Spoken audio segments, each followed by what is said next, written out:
Hello and welcome to another episode of Supercoach Insider. My name is Chris and welcome back.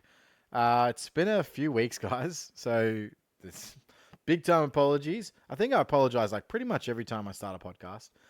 Um, it's been a crazy few weeks. As most of you guys know, I think on the last potty, I mentioned that I was moving house and that has just knocked us out for weeks and weeks and weeks, and it's just been impossible just to get on top of things. So, finally, a new place, almost that's 90% of the way there, and we're all settled now. So, makes it a little bit easier to get through, and so here we are. Also, it just happens to be a week that I have a really good week that I just decided to podcast.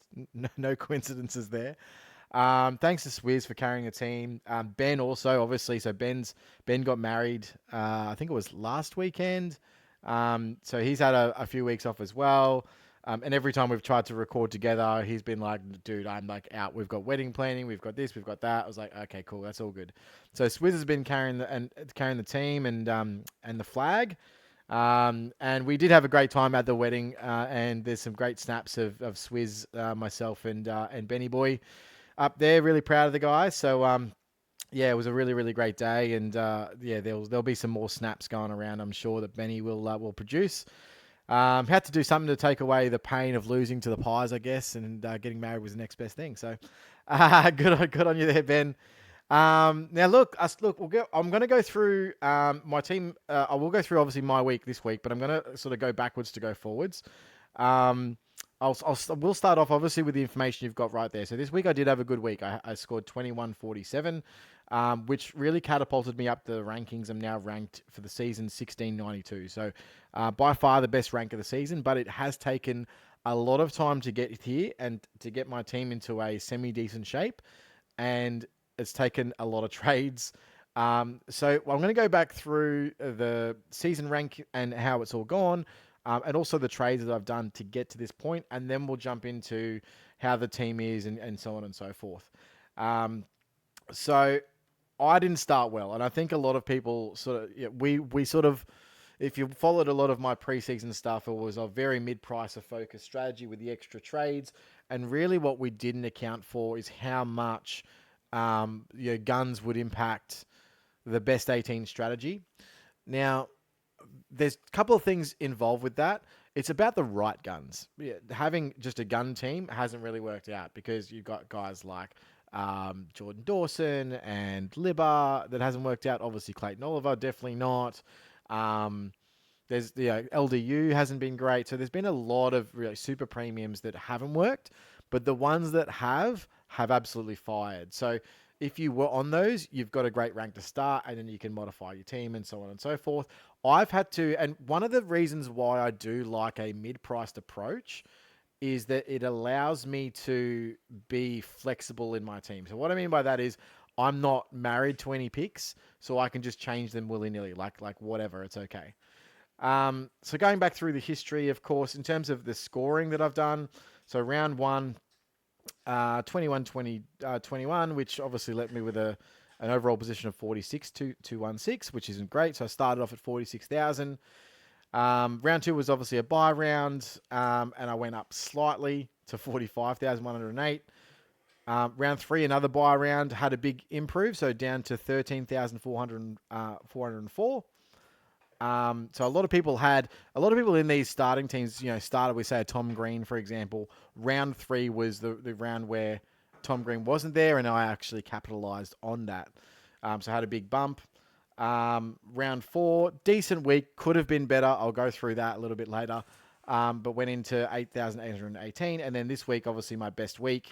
Ranked 290 for the week, and with an overall position of 1692. So moving up the leaderboard, team value seems to be pretty strong and getting up there, and cash gen seems to be okay.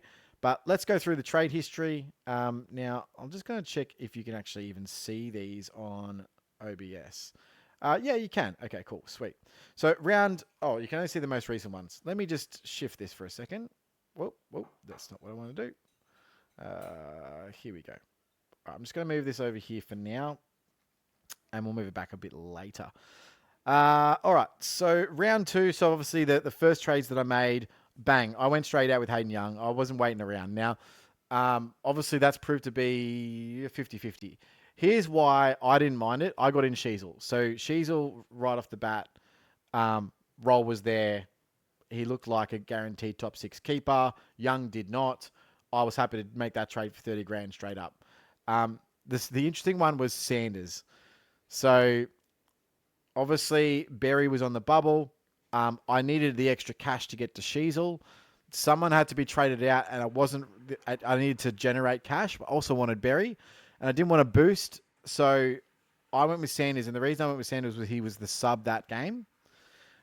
Yes, in hindsight, probably not the greatest idea. Actually, as of this week, it might work out, especially considering Berry. I was thinking, oh well, Berry will at least make 100 grand.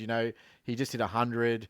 All he needed was 2 back-to-back 50 scores. Roll looked good. I was all over Berry, and then he pumped out like a 28 in week 3, and then I think it was like a 40 something in week 3. So I traded him this week. It's Cliff Notes. The week that he goes 88 and resparks his cash gen is the week that I trade him. So that's excellent. Well done, Chris. So 2 trades right off the bat that probably, Sheasel in, great. Berry in, probably good, but need to hold him. Sanders out, not good. Young out, 50-50. Let's call it that. The next week was essentially correction trade week. Jaden Short gone, and I'm so glad that I made that decision. So essentially, I went short to Sarong. So I jumped on Sarong. I could have jumped on. So the trade off was jumping on him or Green.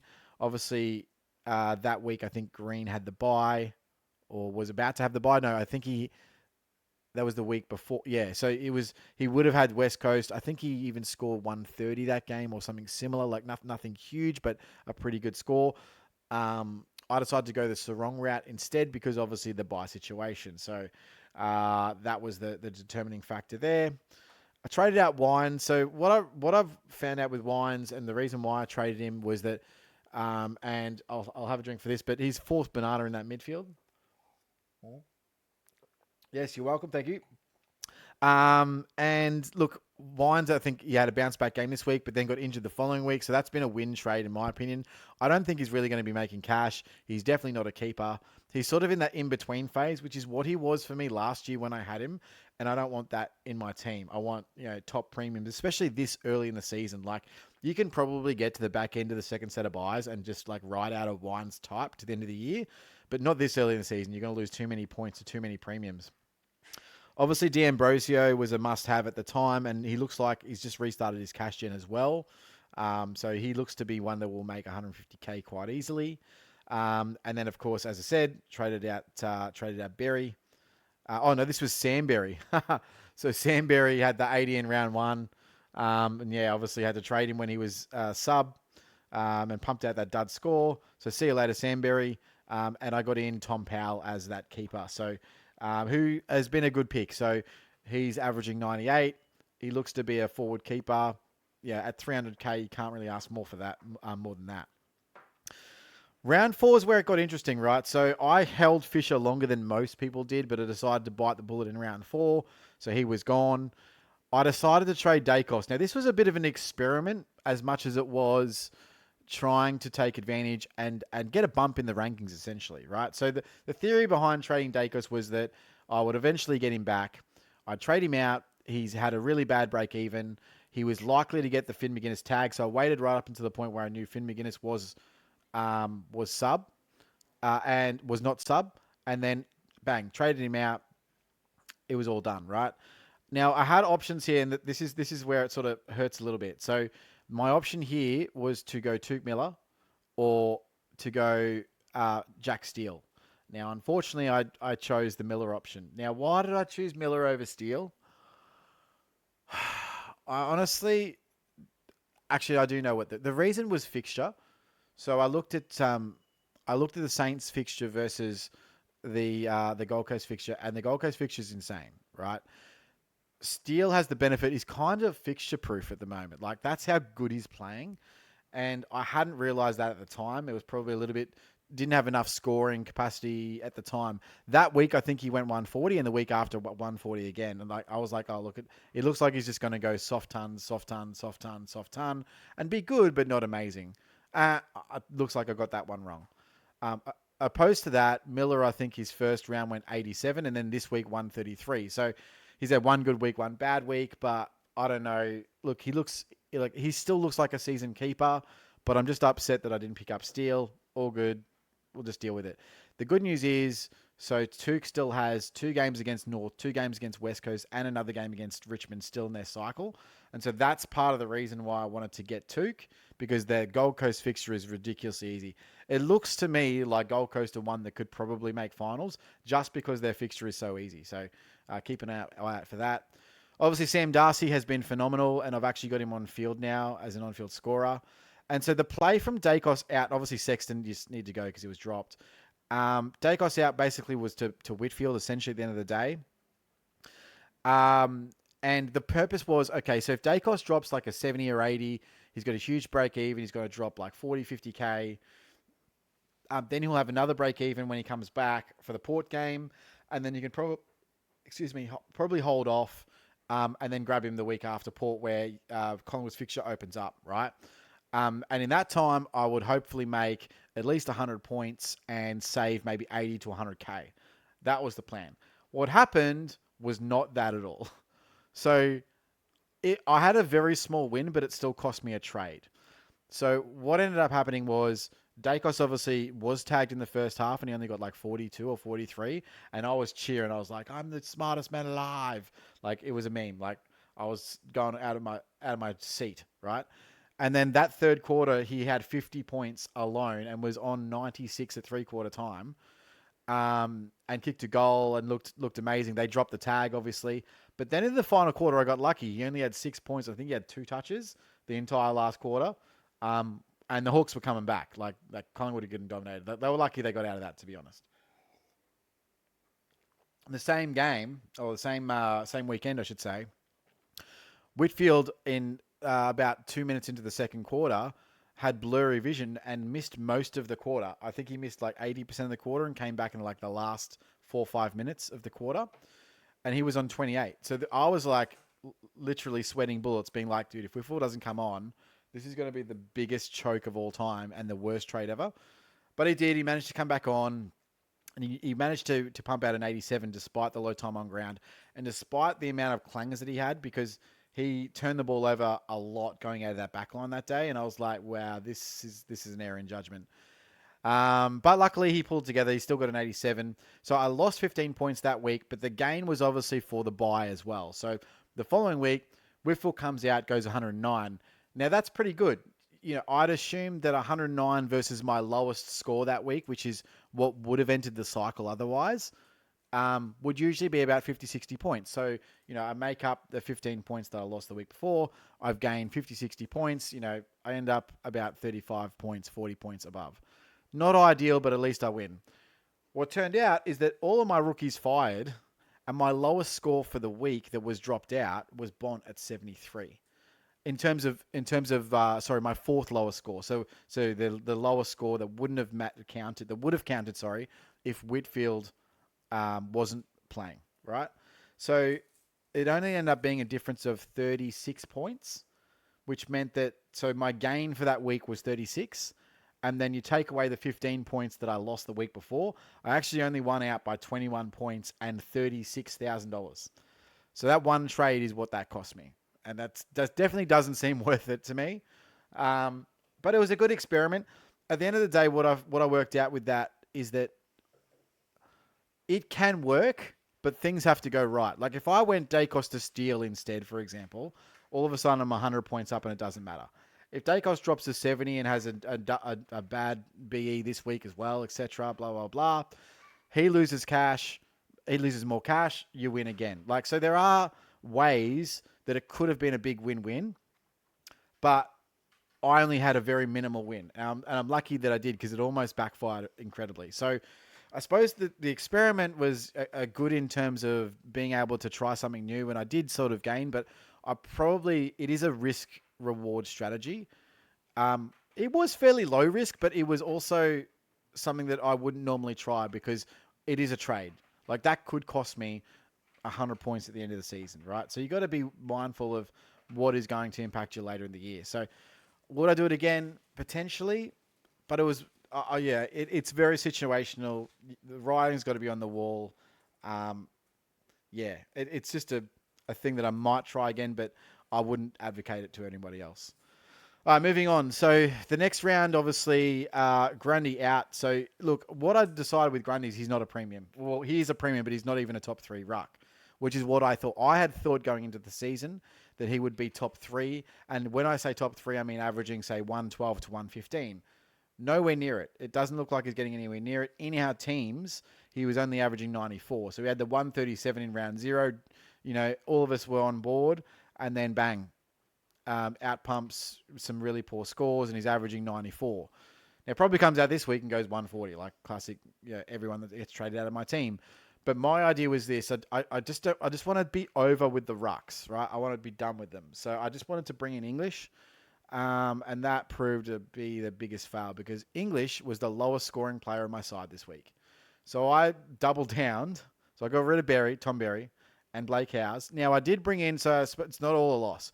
I brought in Will Graham and Closey, right? So Closey was on field. Unfortunately, Graham was on my bench, so I didn't get his 91 on field, which would have been nice. And I had an option to too because I could have looped them, and I just decided to loop Clark over Graham. Dumb idea. Should have seen the writing on the wall that Clark would be sub. Anyway, all good. But yeah, English 58, man, that was ridiculous, man. And I'll come back out now to my team so you can see where it's at after all those trades. So here we go. So yeah, what I want to say about that game from a hit out perspective is Tim English needs to really up his game. He got absolutely ragdolled by both Sam Draper and obviously more to the point, Goldstein. Now Goldstein, I thought, what is happening here? Why do I get net issues every time I stream? Doesn't happen any other time, just when I stream. I'm sure this will come good eventually. Yeah, so I got, I just noticed that in terms of a ruck IQ, Goldstein's up there with the best of them. He just knows that he can just hold English's strength, English at arm's length. So in centre bounces, he literally would just go over, put his arm up, hold him there, get a tap, and English couldn't do anything. He didn't know what to do. He was like, what do I do here? Like, I don't know what to do. I don't know how to get in close. I don't know how to win a tap. I don't know how to get in first. I can't hold him because I'm not strong enough.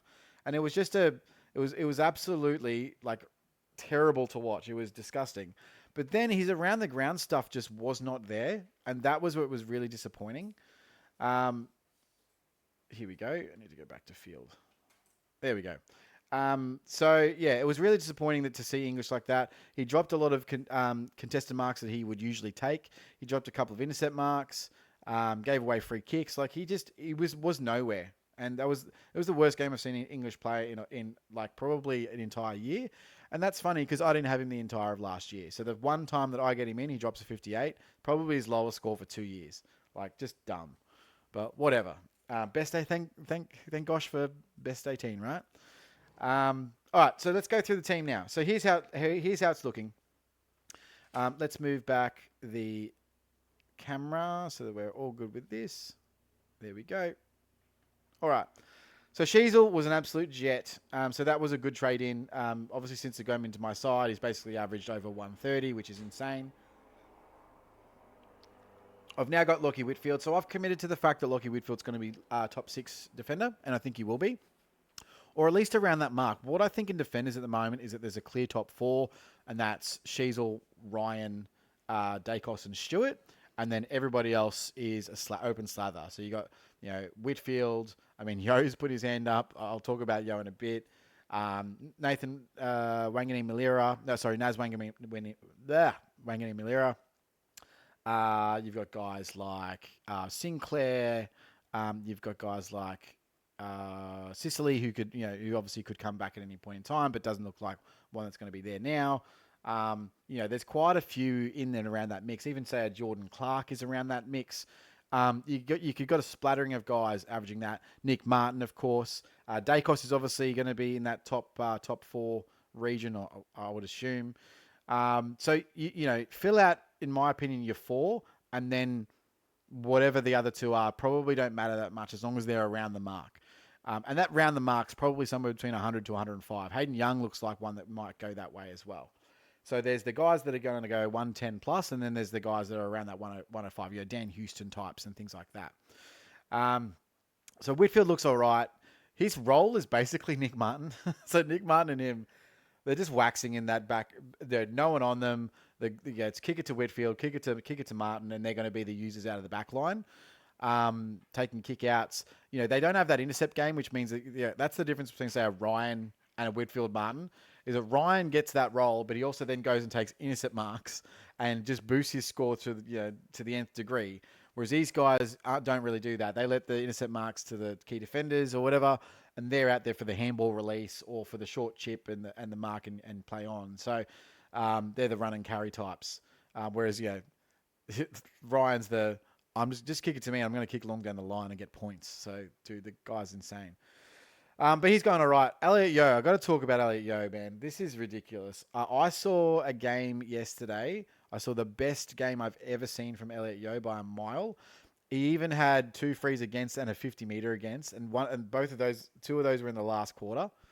So this is unders on what he should have been. Like that, I personally like. Okay, so he tackled someone. By the way, he got off suspension, so that's nothing to worry about. He was cleared. I kind of feel that was a bit soft. Yes, it was a hard tackle. Was it a driven tackle? I don't know. It wasn't too motion. Like, it was just a hard tackle. Like, that's football, man. And like, when he got up, I was like, yeah. And then to get the free against, and then obviously the 50 against for the same action, I was like, wow, like 2 years ago, that wouldn't have even been a free kick, but like, whatever. I suppose I'm moving with the times. And look, I obviously, don't like head knocks, hate that, hate injuring players, and I'm not all for that or anything like that. But that looked just like a clean tackle. Like he didn't drive his head into the turf or anything like that. It was just a clean, hard driven tackle. So I don't know. We're all watching different games, right? Anyway, that was the best game I've ever seen him play. And then last week when he obviously played Sydney, I thought he equally played amazing. And just every time he touches it, it's just like there was a time where he got 4 points in this game for a contested knock on. He just got a little tap on, which went into the path of on the defensive 50, went to the path of a West Coast player, bang, bang, goal. And I was just like, wow, like I'm glad he got points for it. But those are the little things that he's doing. His inside work is clean as, his effectiveness moving forward. Even when he throws it on the boot, he's throwing it on the boot to a contest, which is incredible. Like that, usually when you just throw it on the boot, it goes anywhere, but he was just always getting it to a contest. And so I'm not sure if that's because he knows where his players are supposed to be or he's just lucky. And that's why he was scoring all these points. Kicked an absolute amazing goal off one step from 50 and then did some really great follow-up work where he was on the half-back line. He started a chain of possessions and ended up in the forward pocket for a cheap little mark to have a set shot on goal. So just work rate. And the thing is, he's doing all this career best numbers on 70. I think his overall average time on ground for the year is 70%. And the last 2 weeks, he's had a slight bump and he's been playing 73% time on ground. He actually takes 2 breaks a quarter. So most midfielders will have their 1 break a quarter. He has 2. So he's able to do this. And I don't think this is sustainable. So if I didn't have Elliot Yeo, I wouldn't be bringing him in. But this is why I don't think it's sustainable. He has 2 breaks a quarter. And for that reason, he's obviously doesn't have as much opportunity to score like others. But he's just so impactful at the moment. His average points per minute is 1.3, which is absolutely insane and elite. To the point that if he's doing that at 83, 84% time on ground, like he would be the number 1 Supercoach player. Like that's how good he's playing. So just some praise there to Elliot Yeo. Thank you, Scholar. D'Ambrosio got 94. I was actually thinking of trading him out this week, but he's restarted his cash gen. So he'll have a couple more weeks in the cycle. The good news is he'll also get defender mid capability next week. So he'll be able to switch that into the midfield with, say, Nick Martin or something like that. Makes it easy to trade, a lot more flexibility. Williams has been going up and up and up. So I think he went like 50, 60, 70, 80, 90 or something like that. Like he's literally gotten better every single week. And I think he was on even like 75 at half time or something like that, and then died in the second half. So still doing that. But as his fitness is improving, obviously his scoring power is improving, and he's able to run out games a little bit more. So it might get to the point where we keep holding him, and he just becomes a keeper. Like, I don't know. Like, is there a point at which Zach Williams starts averaging, has a 3-round average of 105, and then you go, well, what's the point of trading him then? I don't know. We don't know what the ceiling is for him. Now we've got Sard out. I don't know how long for at this stage, but he'll obviously not be playing next week. So, look, Williams could go all right, and I don't mind keeping him for a little bit longer. So, see how he goes. This is ridiculous, Closey. Like, I read today on Twitter that if he scores a 98, he beats the a Supercoach record for the most cash made in a single week. That's crazy, right? And so, look, I brought him in obviously after his 108 because he looked like he had D'Ambrosio's role. He was a mature age recruit, obviously bottom price rookie, that sort of stuff. And I wasn't expecting that on field, but I was very happy when I did, especially off low touches too. I don't think he had that many touches for that 124. But yeah, he looks to be a great pick.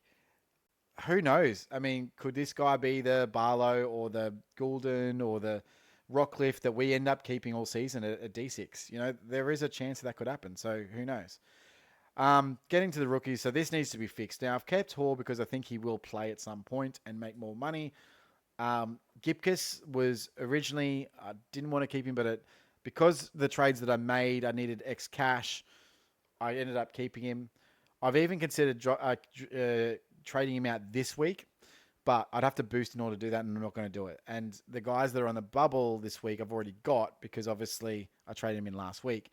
So Gipkiss is probably going to become, say, a McAuliffe or something next week because I'm also likely not upgrading next week. So I'll go through my trades this week and what I'm doing, but I think Gipkiss will be gone next week. And I'll bring in, say, McAuliffe or maybe a Biggie Nguyen, or even a Garcia or something like that. So there's some guys next week that I'm looking at that he'll probably inevitably be traded for.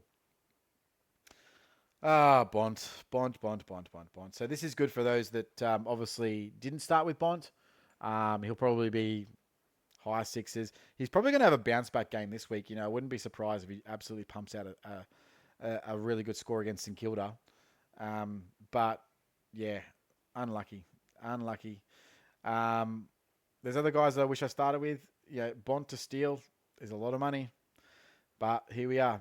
Butters has been consistently good. Down and up. He's had a couple of down games, but he's also had a lot of up games. So Sarong's been okay for me without being amazing, but we'll take that. And Miller's obviously come back with a 133 this week. So those are my 4 premium mids. Now I'll explain a little bit about my strategy moving forward. With the guys that I have. So you got to remember I've got Nick Martin here and I've got Hewitt. So Nick Martin will go into defense next week. So I'll have 4 there. I'm also planning this week on trading Hewitt to Dacos. So I'm going to go back to Dacos and bring him back in, which was part of my plan. So Hewitt, I've written his cash gen. He still has a break-even of 80. He's someone you can definitely hold. I think this week with the matchup versus GWS isn't great for him because I do believe that he probably tags Tom Green. And so for that reason, he might go 100, he might not, but Dacos at his price, he's also got a break-even of 108. I think the last couple of times he's played Port, he's absolutely smashed them to oblivion. Even if he gets a tag, they just put him behind the ball. He could go 130 this week, and I wouldn't sneeze at it. So for 60k more, I think it's less than that. I think it's actually 50k. Is it 50k? No, 56k or something like that. Getting Hewitt up to Dacos seems like a no-brainer move. And then move those guys back, and then I have 5 premiums. So really, 5 defensive premiums. Really, I'm looking at getting Ryan in this last spot here. And then if Yo obviously gets injured or something like that, that's when I look to move him on. But at this stage, there's no point in trading Elliot Yo, right? So yeah, that's how I'll do it. And then, so my plan is target mid premiums. Now we've been blessed with a few on the bubble right now. So a couple of those are obviously not on the bubble that are dropping cash. So everyone's had a few people had a poor week. So Track had a poor week. He's dropping cash somewhere. He'll be somewhere in 2 weeks between 570 to 590k. Tom Green had a stinker as well. So he'll again be somewhere between, I'd say, 580 to 600k. And so those two are guys I'm targeting, as well as Merritt. Now, I really, really, really want Merritt. He dropped to 108, I think. So he will be dropping cash, but not that much. I'm really, really hoping that Adelaide drops, say, a Sam Berry tag, or someone tags Merritt this week from Adelaide. Like, please do it. Um, that would be ideal, and then I could pick up Merritt as well, because his fixture from round 7 actually is pretty ridiculous. Um, so I really want Merritt. So those are the three guys that are sort of really on my radar.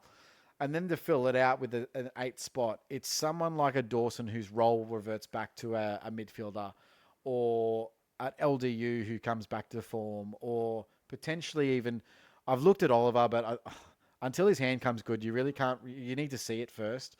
And that could be in, say, 2 to 3 weeks, but I'm not banking on it. Oliver could also be someone that you just pick up and push to M9 because he's going to be that cheap. Um, Outside of that, there's a heap of mids that obviously you want. I really want Jack Steele, but he's now sort of priced me out. He's 620 this week. If I really wanted to push it, I could get Jack Steele instead of Dacos, but I just don't think that's the right long-term play. I think Dacos is better long-term for his price, and then try and get value premiums instead. So that's the go there. Now, obviously, McKercher will need to go. Not that he can't make his cash back. It's just that how long do I have to hold him for? Like, is he back this week? Is he not back? Is he going to be sub? Like, what's going to be the repercussions of this injury for McKercher? And it's just too unknown. And he's at a price where if you trade him, at least you get something out of him. But if you keep him for another week or two, and he's a sub, or something happens to him again, bang, all your cash gen is gone, and it's a real dangerous situation. So I feel like the best bet is to just trade him out and stop being worried with this pick. On the bench here, Ware's actually proved to be a really good rookie, and he's performing at the level. Like, honestly, every time I watch them play, Ware has been really, really, really good. Now, having said that, I didn't trade him to Sharp, who has obviously made more money and has been a better overall selection. So I do concede that, but I had this theory, right? I don't want to trade him if I'm not going to make more than 100k out of the other guy, right? That does work for, say, Jack Carroll. Most people are trading out this week. He's topped out at 230k and he was the sub. Obviously, with Walsh back, his role's not what it was. That's what I saw, and he made a bit of quick cash and he's out. Unfortunately, I also have the other problem of Jai Clark. So I could have gone Jai Clark to Jack Carroll. I didn't do it because, again, had other priorities, didn't think that it would be that way. And look, to be fair, Carroll's only 50k more than Clark, but I now view Clark as he's a risk. But the problem is, you'd love to trade him out. He just hasn't really made enough money to do so, right? He's made 60k. He's the one that he could be a slow burn rookie. I don't think he's not as much of a must burn because McKercher's made the money, or I shouldn't say he's made the money because he was obviously priced at 200k. He's at a price point that's easy to trade out of because you generate more cash in your team, is how I should put it. So yeah, he's not really a must trade out. But if you're gonna hold him, you literally got to look at this as like, okay, I'm probably holding him to his buy, and because I haven't made enough cash out of it. Is it worth going down? Probably not. Can you go up? Probably not. You just got to hold him, and he's probably got the best job security anyway. Like, yes, that may be sub rounds included. I know Dangerfield's coming back next week, but we'll see how that goes. Like, if he gets dropped, then we may reevaluate. But I'm not completely out of or off of Jai Clark yet. Obviously, Will Graham was I want to say a bit lucky. I kind of needed a guy. Obviously, his 67 score was good. His role was good. I did look at all the stats, etc. I didn't expect a 91, is what I'll say. And so that's obviously going to be really good cash gen straight up. So in terms of rookie cash gen, I'm not going too bad. And obviously, Robert's coming back this week. So now here, obviously, we've got Tim English. Great. He'd want to score this week, I can tell you that. I'm just annoyed because everyone else is going to have him. Forward line, obviously, I did end up holding Heaney. So for those that are playing at home, I had looked at potentially even trading Heaney, and I'm really glad that I didn't this week. But I'm going to watch that for a couple of weeks. So what's going to happen with Heaney over the next couple of weeks? It's a good talking point. Luke Parker back. Adams was subbed at just before three-quarter time last week. He exploded in the second half last week. He was only on 44, I want to say, in halftime. And then he had like a 123-point second half. It's like the most crazy thing you've ever seen. Now, was part of that related to the fact that Adams was subbed out? Or was part of it just how good Heaney is? I don't really know. I looked at his stats. I couldn't really tell if there was a difference in CBA. There really was. There was a little bit more CBAs in the second half of for him in the second half of the game. But was that because of Adams or not? Was it because there was just more goals kicked? Like, where does it lie? Like, is it somewhere in between? What happens when Parker comes back? What we do know is Heaney actually had his lowest CBA numbers for the season at 55%. So that's I think the round one he had 58%, which was his second lowest. After that, he was up around the high 60s, early 70s. So he definitely had his lowest number. Obviously, Adams was tracking for 40%, but he only had 21% of the day because he was subbed at before three-quarter time. So I don't really know what to read of that yet. We don't have enough data. Luke Parker comes back. Is he playing mid? Is he playing forward? Is he playing a combination? What does that do to more Heaney mid-time? I've got no idea. What we know is as a forward, Heaney can average 95 to 100. That's what his sort of capacity is. As a midfielder we don't even know. The sky's the limit. Like, he's probably, let's call it 130 averaging mid. That's what it looks like at this stage, which is 130, by the way, is the mark of absolute uber premium. Like, only 7 players have done that over the last, I think, 15 years. Swizz did some math on this. And of those players, so there was 12 times it happened, 7 players in total. So, Gary Ablett did it, Junior did it 4 times, Gorn did it twice, Grundy did it once, that sort of thing. So he's at that level of uber premium if he was to maintain this, obviously. I just don't know if it does. So if it comes back that all of a sudden Heaney's only doing 20% CBAs over the next 2 weeks and his scoring drops to, say, 100 points or whatever, you can hold him, sure, because he's still going to be a top 6 forward, sure. Or you can ride out his cash gen because his break even is over here. So his break even right now is 50, right? So he's going to, even if he goes 100, he's still going to go up because of that 166 in his price cycle. And where's his break even? Yeah, so regardless, this week it'll be 50, and then depending on what he scores, obviously the week after that, and the week after that, right? So he's going to top out in 2 weeks in terms of cash gen, unless he goes again big.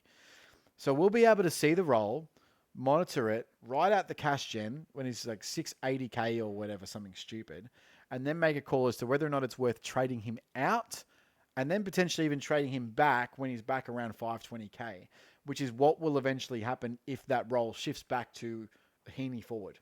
So, not saying I'm going to do it. I'm just saying it's something that I'm watching for the next 2 weeks to evaluate role, to evaluate score, and then make an informed decision. At that point, I will trade him to merit in a heartbeat. So it's all over the place, I know, and it might be confusing to some, but the trade Heaney thing could actually happen depending on other factors. So something to watch. Flanders obviously moved to half back and he's still scoring like a gun. Like, what's that about? Tom Powell, obviously averaging 98. That's a top 6 forward right there. Fife's interesting. So I want to explain something. So the reason why I'm targeting mids, there's a lot of value forwards out there, but they're all pretty shithouse. And yes, they might be cheap, but I'd be targeting mids priced 550 to 600 rather than forwards priced 450 to 500. And the reason is the gap between these guys here, so Fife, Reed, and Darcy, that are all averaging 80 up-ish, plus you've got guys that I don't even have, like Dempsey, etc. They're good enough to be on-field scorers. They're only 15 points. The Fife's only 10 points per game to a top 6 role. Like right now, top 6 works out about 95 points, I think. So like, why wouldn't you hold these guys until they're dead, essentially? Upgrade them last. Upgrade them around the buys. Get the mids in now. They're going to have the most impact for your team over the journey. They're going to score more points for a start. That's the first thing. Per game, of course. They're going to be in your team longer. And forwards also, they've got this capacity to go purple patches, right? We all know forwards can go on a burst of 5 games of 130 average, but then they drop off to a 3-game 80 average. That's forwards for you. That's a Shea Bolton effect, right? Shea Bolton looks like rolled gold right now. He's on a 3-game average of 130. He's going to the moon, right? Then he'll go on a 3-round average of 70. That is what happens to forwards. So be aware of that, and don't. And if you're trying to target a purple patch, target a fixture based in a shorter period of time, so that you reduce the chances of the sample size being too long, right? So if you're trying to go over 18 rounds and bring in a forward, that midfielder is going to smoke them for overall points. So target the mids who, these guys, your Martins, your McKerchers, your Roberts, they're all going into the back line. Move them back, bring your mids in. You heard it here first, or second, or 16th. I don't know, whatever. But obviously, yeah, Fife, Reed, Darcy, all going well. All right, so what am I doing this week? I said I'm bringing in Dacos. Now, the one I'm trading out this week, McKercher, so he's got to go. So let's get rid of these guys quickly. Again, you could hold Hewitt. This was part of my plan all along to get Hewitt out for Dacos as part of the buy flip strategy. So I'll just bring in Dacos. Where are you, Dacos? I think you're averaging like 106. Yep, Dacos. Boom. And the one, look, honestly, I have been super impressed. So the one that, and another reason why I was happy to go on Graham early is because I knew I wanted to get a Charlie Comben this week. Now, Comben looks fantastic. He looks built for the role. Takes intercepts for fun. Scored 75 against the Geelong, which I thought he would struggle to score 50, 60. Scored 75, looked really good. He's got a great fixture upcoming. So there is Hewitt and McKercher out for Dacos and Comben. Leaves me with 60k in the bank, essentially. But if you have a look at his fixture from this week onwards, so this is Saints or something? Oh, Hawks, Adelaide, Saints, Gold Coast, Essendon over the next 5. So there's your money-making ones right there. And then, of course, you've got the buy round 12. So you're going to be getting rid of him at round 12 anyway. But, dude, I think he's fine to average somewhere between 70 to 80, maybe higher. Like, am I not bullish enough? Like, it could average higher than 80, potentially, over that 6 games. It's a good run. And I think he's good enough for an on-field score, which is why it's important for me to bring him in, especially because I didn't grab Dempsey, right? So a lot of people, especially guys in the top 1 or 5%, they will have Dempsey. I don't have him, and so I'm kind of running Comben against Dempsey here. Now, what that does is obviously move. I do get a mid-forward swing. It moves Harley Reid, who seems to be a decent. He just keeps getting up better and better every single week, Harley Reid, and he looked absolutely fantastic on the weekend. Obviously against a hapless Richmond who looked absolutely spent. But if you look at his fixture coming up too, it's quite good. So this week, Freo, then Gold Coast, Essendon, Collingwood. Like those are 4 games where I would argue he could go 80 plus. So definitely one to hold. Melbourne, obviously a tougher matchup, but then Adelaide, St Kilda, North. Like, honestly, right up until his bye, and then even on the other side of the bye, Essendon, Hawks. Like, he's actually got a pretty good run. Now, I don't think he's a keeper by any stretch, but these guys are the sort of players where you could hold them and eventually be like, well, is it really worth trading them? Like, he's already averaging 80 over the first 5 games. He's hit his first ton. He's gone 91 or 108 the last 2. Like, there's a world of which he has a 5-game stretch of a 90 average. Like, that is a thing. It's a possibility. So I don't mind holding on to these guys. And yeah, if you look at the team overall right now in terms of what I'm targeting and where the cash gen is, I've got Williams and Ambrosio. They're obviously going to hit 350k each. Closey will probably do something like that soon as well. Well, pretty quickly, you'd say. Roberts obviously definitely going to hit it. Reed's going to hit it. Fife obviously is already over that. Comben looks like he's probably going to make at least 100k. So all the guys that I have on field look like good scorers, and they're all going to make cash. I just got to be careful about who I trade out and when. On the bench, I've got a little bit of cash, but not a lot, right? So Ware's probably got another, say, 30 to 40k in him. Wilson probably gets up to 250k. Cabin probably got another week at least, and then he can be looked at traded out, so gets to 280k. So he's been a good rookie for us. Graham, he could spike. He could go, 300k. And then I've got to fix up this defensive line. So I will obviously be able to move Graham back, probably McAuliffe into this spot, or a Garcia into the forward line or something like that next week. or a Biggie. Who knows? Biggie is weird because you've got Callum Dawson coming back. His use was really bad. He had some stinker turnovers that caused goals, but defensively he was pretty good. Took a lot of intercepts. So I don't know what you read out of that. So yeah, I've got enough cash gen in the immediate phase, a little bit in the interim with someone like Closey and Graham coming on board, fixing up Gibcus next week, and hopefully I got enough out of Ware, Cadman, Wilson, and maybe even Clark to sort of bridge the gap on those weeks where I only need like an 100k. I need to or I need to double down, but I don't want to take say 200-300k players out of my on-field guys in order to do that. So it's all a happy medium, but I'm really happy with where my team's at the moment. I think at the end of it, I'm tipped. Yeah, so right now, what is that, 2047 on a bye week? That's pretty good. I'm probably going to VC English, who plays in the early game, and really hope for a big game on Spike on the way back. And my captain will be Sarong, obviously playing Freo. I think he should go quite well. And yeah, so bye week, projected score 2083. Like, you can't really be upset with that. Pretty stoked, to be honest. There you have it, guys. I don't know how long that was. How long was that? What are you looking at here? 46 minutes. So a bit of a long one, but obviously a lot to update you guys on. Had a great time, and I do apologize again for the length of time between pods. But hopefully you see this, makes your day. Me and Swizz are about to jump on and record together, so we'll be doing a team review pod as well. Thanks, guys, and I'll see you next time. Cheers.